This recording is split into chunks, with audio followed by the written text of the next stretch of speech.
जय श्री कृष्णा। आप सभी का आपके अपने चैनल समृद्धि में स्वागत करती हूँ। आज इस वीडियो में हम सुनने वाले हैं श्रावण मास महात्म्य का 7वां अध्याय। इस अध्याय में हम जानेंगे मंगला गौरी व्रत का वर्णन तथा उसकी व्रत कथा। सावन मास के प्रत्येक मंगलवार को मंगला गौरी का व्रत किया जाता है। वीडियो शुरू करने से पहले आप सभी से रिक्वेस्ट है, यदि आपने अभी तक चैनल को सब्सक्राइब नहीं किया है तो प्लीज़ चैनल को सब्सक्राइब कर लें।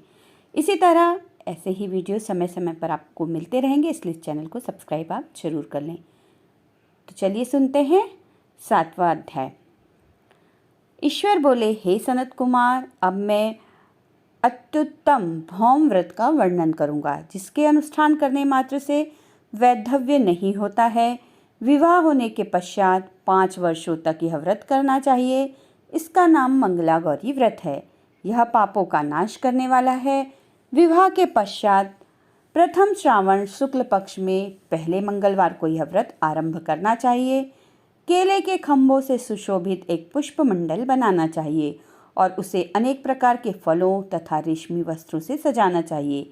उस मंडप में अपने सामर्थ्य के अनुसार देवी की सुवर्णमयी अथवा अन्य धातु की बनी प्रतिमा स्थापित करनी चाहिए। उस प्रतिमा को 16 उपचारों से, 16 दुर्वा दलों से, 16 चावलों से तथा 16 चने की दालों से मंगला गौरी नामक देवी की पूजा करनी चाहिए और 16 बत्तियों से 16 दीपक जलाने चाहिए। दही तथा भात का नैवेद्य भक्तिपूर्वक अर्पित करना चाहिए। देवी के पास ही पत्थर का सील तथा लोढ़ा स्थापित करना चाहिए। 5 वर्ष तक इस प्रकार से करने के पश्चात उद्यापन करना चाहिए। माता को वायन प्रदान करना चाहिए, जिसकी विधि आप सुनिए। अपने सामर्थ्य अनुसार एक पल प्रमाण सुवर्ण की अथवा उसके आधे प्रमाण की अथवा उसके भी आधे प्रमाण की मंगला गौरी की प्रतिमा निर्मित कराना चाहिए। अपनी शक्ति के अनुसार स्वर्ण आदि के बने तंदुलपुरित पात्र पर वस्त्र तथा रमणीय कंचू की ओढ़नी रखकर उन दोनों के ऊपर देवी की प्रतिमा स्थापित करनी चाहिए। पास में चांदी से निर्मित सिल तथा लोढ़ा रखकर माता को वायन प्रदान करना चाहिए। इसके बाद 16 सुवासिनियों को प्रयत्नपूर्वक भोजन कराना चाहिए। हे विप्र, इस विधि से व्रत करने पर 7 जन्मों तक सौभाग्य बना रहता है और पुत्र आदि के साथ संपदा विद्यमान रहती है। सनत कुमार बोले, सर्वप्रथम इस व्रत को किसने किया था और इसको करने का क्या फल प्राप्त हुआ? हे शंभो, जिस तरह से मुझे इसके प्रति निष्ठा हो जाए, कृपा करके वैसे ही बताइए। ईश्वर बोले, हे सनत कुमार, पूर्व काल में कुरुदेश में श्रुतकीर्ति नामक एक विद्वान, कीर्तिशाली शत्रुओं का नाश करने वाला, 64 कलाओं का ज्ञाता तथा धनुर्विद्या में कुशल राजा हुआ था। पुत्र के अतिरिक्त अन्य सभी शुभ चीजें उस राजा के पास थी। अतः वह राजा संतान के विषय में अत्यंत चिंतित हुआ और जब ध्यानपूर्वक देवी की आराधना करने लगा, तब उसकी कठोर तपस्या से देवी प्रसन्न हो गई और उससे वह वचन बोली, हे सुव्रत, वर मांगो। श्रुतकीर्ति बोला, हे देवी, यदि आप मुझ पर प्रसन्न हैं तो मुझे सुंदर पुत्र दीजिए। हे देवी, आपकी कृपा से अन्य किसी भी वस्तु का अभाव नहीं है। उसका यह वचन सुनकर पवित्र मुस्कान वाली देवी ने कहा, हे राजन, तुमने अत्यंत दुर्लभ वर मांगा है, फिर भी कृपावश मैं तुम्हें अवश्य दूंगी। किंतु हे राजेंद्र, सुनिए, यदि परम गुणी पुत्र चाहते हो तो वह केवल 16 वर्ष तक जीवित रहेगा और यदि रूप तथा विद्या से विहीन पुत्र चाहते हो तो दीर्घजीवी होगा। देवी का यह वचन सुनकर राजा चिंतित हो उठा और पुनः अपनी पत्नी से परामर्श करके उसने गुणवान तथा सभी शुभ लक्षणों से संपन्न 16 वर्ष की आयु वाला पुत्र मांगा। तब देवी ने भक्ति संपन्न राजा से कहा, हे नृपनंदन, मेरे मंदिर के द्वार पर आम का वृक्ष है। उसका एक फल लाकर मेरी आज्ञा से अपनी भार्या को उसे भक्षण करने हेतु प्रदान करो, जिससे शीघ्र ही वह गर्भ धारण करेगी, इसमें संदेह नहीं है। प्रसन्न होकर राजा ने वैसा ही किया और उसकी पत्नी ने गर्भ धारण कर लिया। 10वें महीने में उसे देवतुल्य सुंदर पुत्र को जन्म दिया। तब हर्ष तथा शोक से युक्त राजा ने बालक का जात कर्म आदि संस्कार किया और शिव का स्मरण करते हुए उसका नाम चिरायु रखा। इसके बाद पुत्र के 16 वर्ष के होने पर वह पत्नी सहित राजा चिंता में पड़ गए और वे विचार करने लगे कि यह पुत्र बड़े कष्ट से प्राप्त हुआ है और मैं इसकी दुखद मृत्यु अपने ही सामने कैसे देख सकूंगा। ऐसा विचार करके राजा ने पुत्र को उसके मामा के साथ काशी भेज दिया। प्रस्थान के समय राजा की पत्नी ने अपने भाई से कहा कि कार्पटिक का वेश धारण करके आप मेरे पुत्र को काशी ले जाइए। मैंने भगवान मृत्युंजय से पूर्व में पुत्र के लिए प्रार्थना की थी और कहा था कि हे विश्वेश, आप जगतपति की यात्रा के लिए मैं उस पुत्र को अवश्य भेजूंगी, अतः आप मेरे पुत्र को आज ही ले जाइए और सावधानी पूर्वक इसकी रक्षा कीजिएगा। अपनी बहन की यह बात सुनकर भांजे के साथ वह चल पड़ा। कई दिनों तक चलते चलते वह आनंद नामक नगर में पहुंचा। वहां सभी प्रकार की समृद्धियों से संपन्न वीरसेन नाम वाला राजा रहता था। उस राजा की एक सर्वलक्षण संपन्न युवावस्था प्राप्त मनोहर तथा रूप लावण्यमयी मंगला गौरी नामक कन्या थी। सभी उपमानों को तुच्छ करके सौंदर्य अभिवृद्धि को प्राप्त वह कन्या किसी समय सखियों के साथ नगर के उपवन में क्रीड़ा करने के लिए गई हुई थी।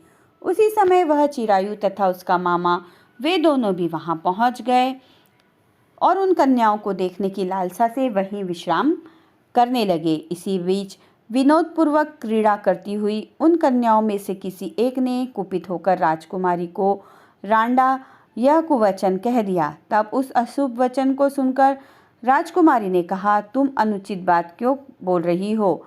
मेरे कुल में तो इस प्रकार का कोई नहीं है। मंगला गौरी की कृपा से तथा उनके व्रत के प्रभाव से विवाह के समय जिसके सर पर मेरे हाथ से अक्षत पड़ेंगे, हे सखी, वह यदि अल्पवायु आयु वाला होगा तो भी चिरंजीवी हो जाएगा। इसके बाद वह सभी कन्याएं अपने अपने घर चली गईं। उसी दिन राजकुमारी का विवाह था। बाहिदिक देश के दृढ़धर्मा नामक राजा के सुकेतु नाम वाले पुत्र के साथ उसका विवाह निश्चित किया गया था। वह सुकेतु विद्याहीन, कुरूप तथा बहरा था। तब सुकेतु के साथ आए हुए उन लोगों ने विचार किया कि इस समय कोई दूसरा श्रेष्ठ वर ले जाना चाहिए और विवाह संपन्न हो जाने के बाद वहां सुकेतु पहुंच जाए। उन लोगों ने चिरायु के मामा के पास जाकर याचना की कि आप इस बालक को हमें दे दीजिए, जिससे हमारा कार्य सिद्ध हो जाए। इस पृथ्वी पर परोपकार के समान दूसरा कोई धर्म नहीं है। उनकी बात सुनकर चिरायु का मामा मन ही मन बहुत प्रसन्न हुआ, क्योंकि इससे उपवन में पहले ही कन्या मंगला गौरी की बात उसने सुन ली थी। फिर भी उसने एक बार कहा कि आप लोग इसे किस लिए मांग रहे हैं? कार्य की सिद्धि हेतु वस्त्र, अलंकार आदि मांगे जाते हैं, वर तो कहीं भी नहीं मांगा जाता। तथापि आप लोगों का सम्मान रखने के लिए मैं इसे दे रहा हूँ। इसके बाद चिरायु को वहां ले जाकर उन लोगों ने विवाह संपन्न कराया। सप्तपदी आदि के हो जाने पर रात्रि में शिव पार्वती की प्रतिमा के समक्ष उस चिरायु ने हर्षयुक्त होकर मंगला गौरी के साथ शयन किया।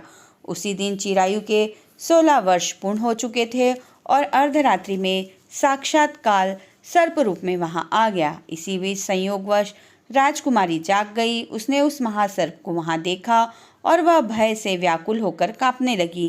तभी उस कन्या ने धैर्य धारण कर 16 उपचारों से सर्प की पूजा की और पीने के लिए दूध दिया। उसने दीनता भरी वाणी में उस सर्प की प्रार्थना तथा स्तुति की। मंगला गौरी प्रार्थना करने लगी कि मैं उत्तम व्रत को करूंगी जिससे मेरे पति जीवित रहें। यह जिस तरह से चिरकाल तक जीवित रहें, आप वैसा कीजिए। इतने में सर्प वहां स्थित एक कमंडलू में प्रवेश कर गया और उस मंगला गौरी ने अपनी कंचुकी से उस कमंडलू का मुंह बांध दिया। इसी बीच उसका पति अंगड़ाई लेकर जाग गया और अपनी पत्नी से बोला, हे प्रिय, मुझे भूख लगी है। तब वह अपनी माता के पास जाकर खीर, लड्डू आदि ले आई और उसके द्वारा दिए भोज्य पदार्थों को उसने प्रसन्न मन होकर खाया। भोजन के पश्चात हाथ धोते समय उसके हाथ से अंगूठी गिर पड़ी। तांबुल खाकर वह पुनः सो गया। उसके बाद मंगला गौरी कमंडलू को फेंकने के लिए जाने लगी। विधि की कैसी गति है कि उस कमंडलू में बाहर की ओर जगमग करती हुई हार कांति को देखकर वह आश्चर्यचकित हो गई। घट में स्थित उस हार को उसने अपने कंठ में धारण किया। इसके बाद कुछ रात शेष रहते ही चिरायु का मामा आकर उसे ले गया। इसके बाद वर पक्ष के लोग सुकेतु को वहां ले आए। उसे देख मंगला गौरी ने कहा कि यह मेरा पति नहीं है। तब उन सभी ने उससे कहा, हे शुभे, तुम यह क्या बोल रही हो? यह तुम्हारा कोई परिचायक हो तो उसे हम लोगों को बताओ। मंगला गौरी बोली, जिसने रात्रि में 9 रत्नों से बानी अंगूठी दी है, उसकी अंगुली में उसे डालकर परिचायक निशानी देख ले। मेरे पति ने रात्रि में मुझे जो हार दिया था, उसके रत्नों का समुदाय कैसा है, इस बात को यह वह बताए। यह तो कोई अन्य ही है। इसके अतिरिक्त रात्रि में आम सींचते समय उनका पैर कुमकुम से लिप्त हो गया था। वह मेरी जांघ पर अब भी विद्यमान है।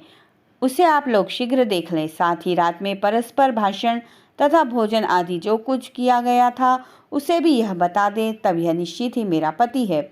इस प्रकार उसका वचन सुनकर सभी ठीक है कहने लगे, किंतु जब एक भी बात न मिली, तब सभी ने सुकेतु को उसका पति होने से निषिद्ध कर दिया और वर पक्ष वाले जिस तरह से आए थे उसी तरह से चले गए।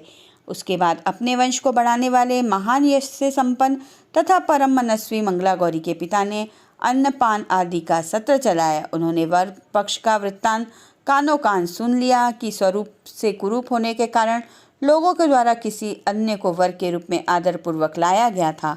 तब उन्होंने अपनी कन्या को पर्दे के भीतर बिठा दिया। उसके बाद 1 वर्ष बीतने पर यात्रा करके चिरायु अपने मामा के साथ यह देखने आया कि विवाह के बाद वहाँ क्या हुआ। तब उसे गवाक्ष के भीतर से देखकर वह मंगला गौरी अत्यंत प्रसन्न हुई और माता पिता से बोली कि मेरे पति आ गए हैं। राजा ने अपने सुहृदजनों को बुलाकर पूर्व में कहे गए सभी परिचायकों को निशानी को देखकर मन मुस्कान वाली अपनी कन्या चिरायु को सौंप दी। राजा ने शिष्टजनों को साथ लेकर विवाह का उत्सव कराया। इसके बाद राजा वीरसेन ने वस्त्र आभूषण आदि सेना, घोड़े, रथ और अन्य भी बहुत सी सामग्रियां देकर उन्हें विदा किया। उसके बाद कुल को आनंदित करने वाला वह चिरायु पत्नी तथा मामा को साथ लेकर सेना के साथ अपने नगर पहुंचा। लोगों के मुख से उसे आया सुनकर अपने माता पिता को विश्वास नहीं हुआ। उन्होंने सोचा कि प्रारब्ध अन्यथा कैसे हो सकता है। इतने में वह अपने माता पिता के पास आ गया और उन्हें स्नेह से परिपूर्ण वह चिरायु भक्तिपूर्वक उनके चरणों में गिर पड़ा। तब अपने पुत्र का मस्तक सूंघकर उन दोनों ने परम आनंद प्राप्त किया। पुत्रवधू मंगला गौरी ने भी सास ससुर को प्रणाम किया। तब सास उसे अपनी गोद में बिठाकर सारा वृत्तांत शीघ्रता पूर्वक पूछने लगी। हे महामुने, तब पुत्रवधू ने भी मंगला गौरी के उत्तम व्रत महात्म्य तथा जो कुछ घटित हुआ था वह सब वृत्तांत बताया। हे सनत कुमार, मैंने आपसे इस मंगला गौरी व्रत का वर्णन कर दिया। जो कोई भी इसका श्रवण करता है अथवा जो इसे कहता है, उसके सभी मनोरथ पूर्ण हो जाते हैं, इसमें संदेह नहीं है। सूत जी बोले, हे ऋषियों, इस प्रकार शिव जी ने सनत कुमार को यह मंगला गौरी व्रत बताया और उन्होंने सभी कार्यों को पूर्ण करने वाले इस व्रत को सुनकर महान आनंद प्राप्त किया। इस प्रकार श्री स्कंद पुराण के अंतर्गत ईश्वर सनत कुमार संवाद में श्रावण मास महात्म्य में मंगला गौरी व्रत कथन नामक 7वां अध्याय पूर्ण हुआ। बोलिए हर हर महादेव, उमापति महादेव की जय। इसी तरह के और वीडियो को सुनने के लिए, आगे आने वाले त्योहारों की व्रत कथा पूजन विधि के बारे में जानने के लिए चैनल पर बने रहें और चैनल को सब्सक्राइब करें। साथ ही बेल आइकन को भी प्रेस करें, जिससे आगे आने वाले नए वीडियो का नोटिफिकेशन आप तक समय पर पहुंचता रहे। मिलेंगे नेक्स्ट वीडियो में, तब तक के लिए जय श्री कृष्णा, राधे राधे।